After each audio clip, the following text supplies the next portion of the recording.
Hey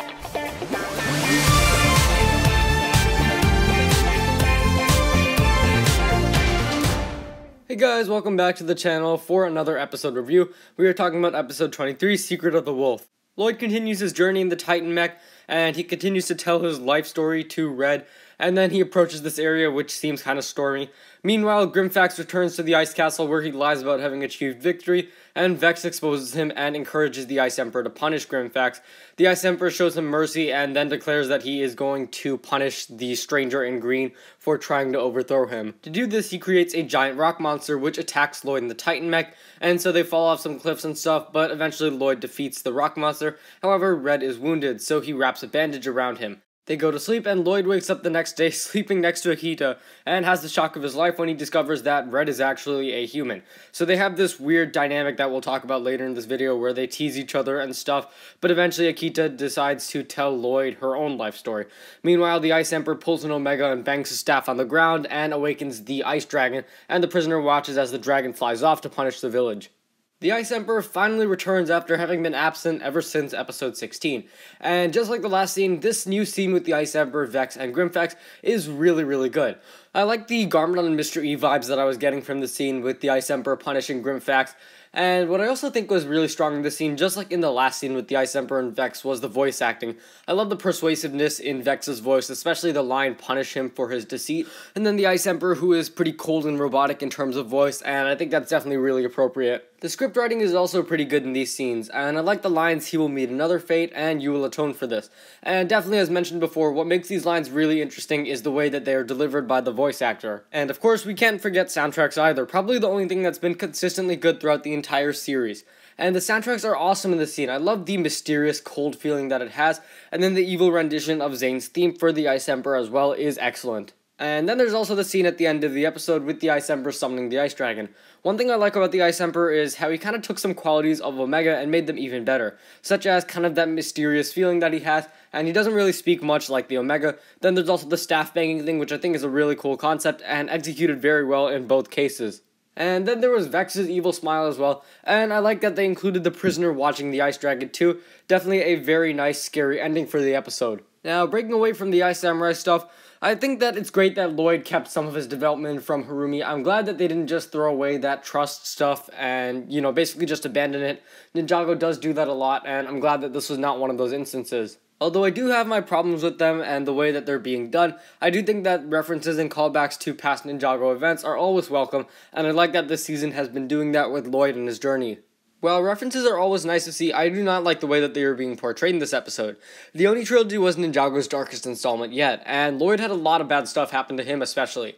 And I don't like that, Harumi is the girl who basically emotionally tortured him and played with him just for the fun of it. And I don't like that Lloyd is basically just like, "Oh, that happened, haha, good memories." References are fun and all, but don't treat the Oni trilogy or a dark character like Harumi like this.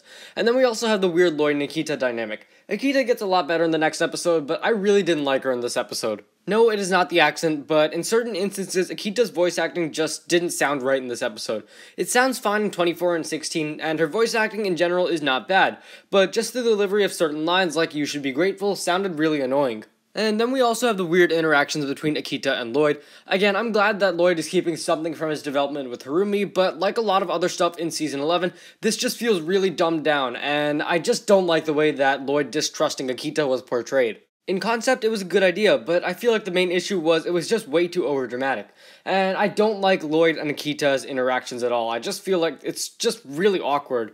Them following each other just to annoy the other person was not a good idea, and so it makes the interaction between Lloyd and Akita and this idea of him distrusting her seem really childish. I think it's more Akita than Lloyd who is the problem here. It's just pretty odd that she is trying to catch up to Lloyd constantly when they've already decided to part ways and say goodbye, and how she tries to go ahead of Lloyd too. I don't know, it just doesn't work. The script writing is also an issue. As great as it was in the Ice Emperor scene, the script just doesn't deliver for this part of the episode, especially lines like "you should be grateful" and the way that they are delivered. And then there's also Lloyd accusing Akita of being a liar, and her getting really angry about that, which I don't think really fits Akita's character, and that entire interaction was just really annoying to watch. All in all, I feel like the interaction between Akita and Lloyd could have been done a lot better. You have this cool concept of him keeping his development from Harumi, and not really trusting Akita, not wanting to trust Akita anymore, and that is a great idea on paper, but the way it's executed is just way too dramatic, and it doesn't work. And as for the rest of the episode, there is the fight with the rock monster, which was pretty boring to be honest.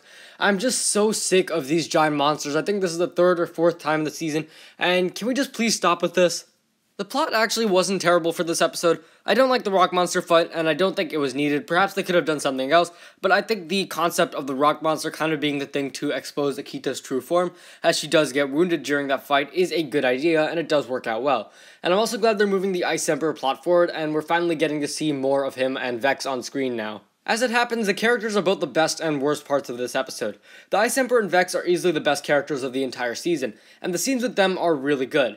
But you also have Akita, who is a really bad character in this episode. Not saying she's a bad character overall, because she does get better in episode 24, but it just didn't work out well in this episode. Then you also have Lloyd, who I don't feel was at his best either. I'm glad he kept his development from Harumi, but I feel like the way that he was done this episode just wasn't that good. As for action, the fight with the rock monster was pretty repetitive and generally not that fun to watch, but then you also have the scene with the ice dragon flying away at the end, which I think was a nice cliffhanger for episode 25. And talking about emotion, this definitely didn't work out this episode. I feel like the scene with Lloyd and Akita, and Lloyd just losing his mind over Akita actually being a human, was just really overdramatic, and it felt forced in areas. In conclusion, I'm going to give this episode a 6.5 out of 10. As great as the Ice Emperor and Vex scenes were, and I really do mean it, these are the best scenes of the season here. The Lloyd and Akita stuff was definitely the main focus of the episode, and it just felt really forced, didn't work out naturally. Definitely not a good way to introduce Akita. However, that is going to change because episode 24 really does develop her a lot, and she becomes a much more interesting character, definitely improves. So that's going to wrap up this video. Thanks for watching. If you guys enjoyed, be sure to leave a like, subscribe, share with anyone and everyone you know, and let me know your own thoughts on episode 23, Secret of the Wolf, and I will see you next time.